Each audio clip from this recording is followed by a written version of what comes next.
It was a Saturday morning like any other in Laurel Pines, a pristine, sun-bleached suburban neighborhood nestled in central Florida. The grass always looked freshly trimmed, the air carried faint hints of jasmine and chlorine, and the residents, mostly professionals with good credit and strong opinions, smiled just wide enough not to start gossip. Cameron Hayes had lived there exactly 43 days. Not 42. Not 44. He knew, because he marked each one down in a notebook that lay next to his coffee maker, counting not because he loved the place, but because it reminded him daily that this was all an experiment. A test. A compromise. After 6 years in a quiet log cabin in the Montana woods, chopping firewood, brewing his own beer, and raising a very unusual companion, he'd finally agreed to relocate closer to family.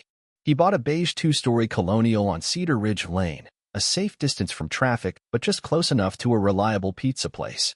He wanted peace. He wanted anonymity. What he got instead was Monica Crane.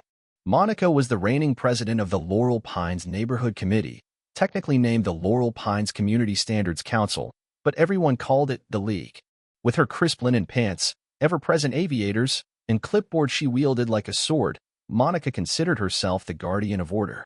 And she wielded her power with the precision of a surgeon and the diplomacy of a bulldozer. Cameron had tried to stay off her radar. He kept his lawn neat, didn't play loud music, and didn't even install the hammock he loved so much in Montana, worried it might violate some arbitrary setback requirement. But the mystery of his sealed basement door, which never opened during inspections or neighborhood mixers, gnawed at Monica. She suspected something. She just didn't know what. Not yet.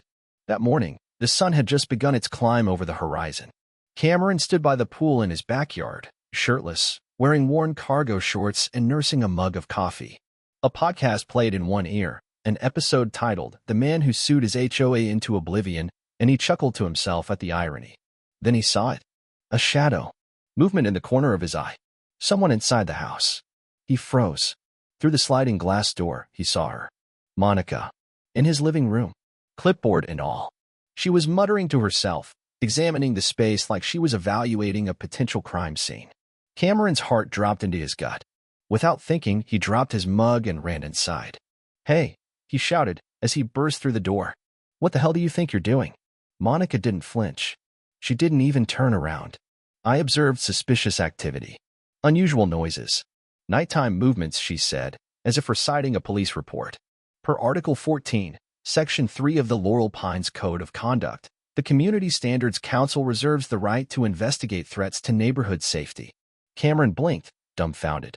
"That's not a thing. You can't just barge in here."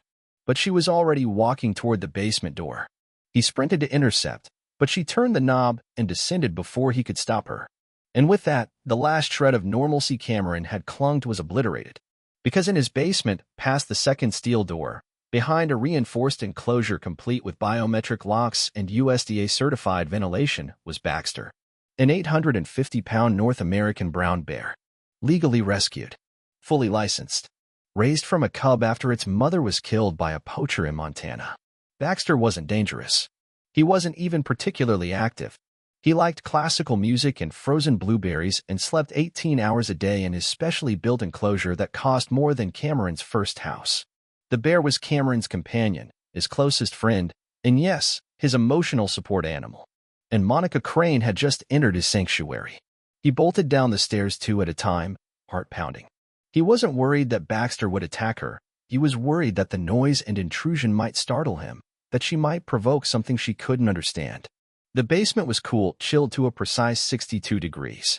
The air hummed with circulation systems, and the concrete walls gleamed under fluorescence that flickered on with a buzz. There she was, frozen, 5 feet from the enclosure. Inside, Baxter stirred. A cinnamon-colored mass of thick fur and gentle power. He yawned, groggy, his tongue lolling slightly. One of his ears twitched. Monica let out a blood-curdling scream. "What is that?" She stumbled backward, knocking over a metal shelf. A broom clattered. She nearly slipped. Cameron reached into a nearby drawer and pulled out a thick yellow binder. "His name's Baxter," he said calmly.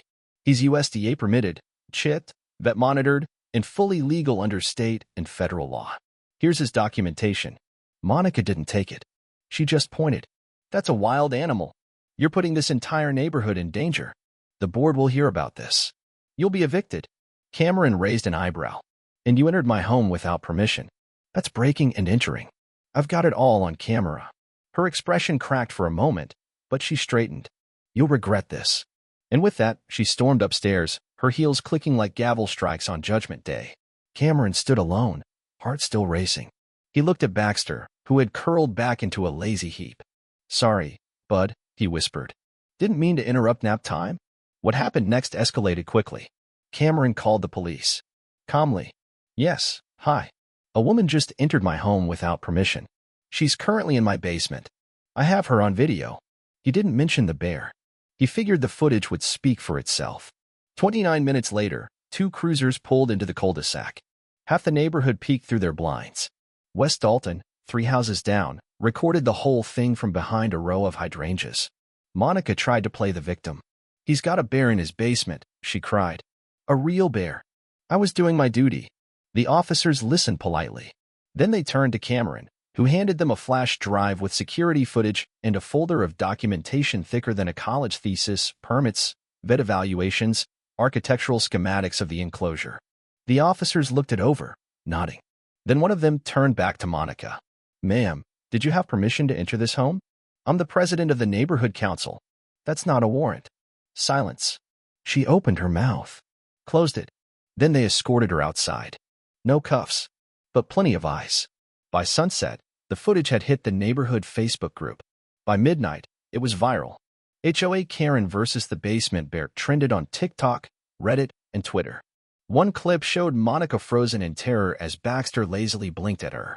The caption read, "When the homeowner's not the real threat." Sock puppets reenacted it. Animators made claymation parodies.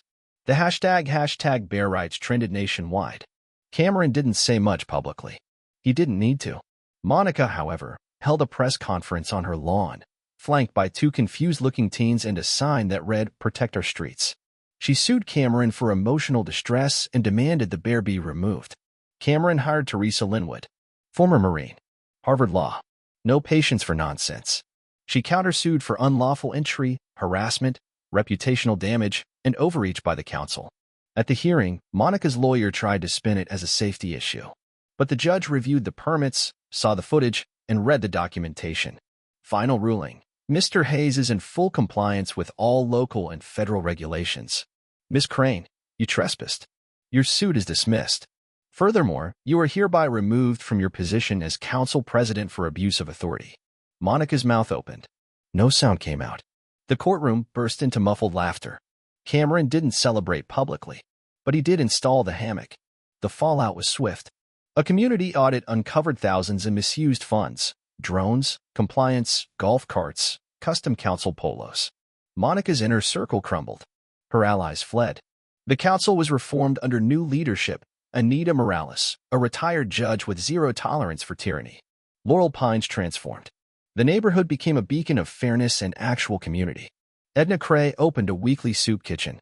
Tina Waller planted wildflowers and tore down her fine basketball hoop. Wes organized a wildlife awareness fair where Cameron and Baxter were honorary guests. Baxter even got a plaque. Monica? She moved to a condo 2 towns over. The blinds always drawn. The clipboard gone. Some say she's still bitter. Others say she's planning a comeback. But in Laurel Pines, the legend of Baxter lives on. And in Cameron's backyard, under the shade of old oak trees, a man and his bear enjoy the quiet. Together. And no one dares to question it again.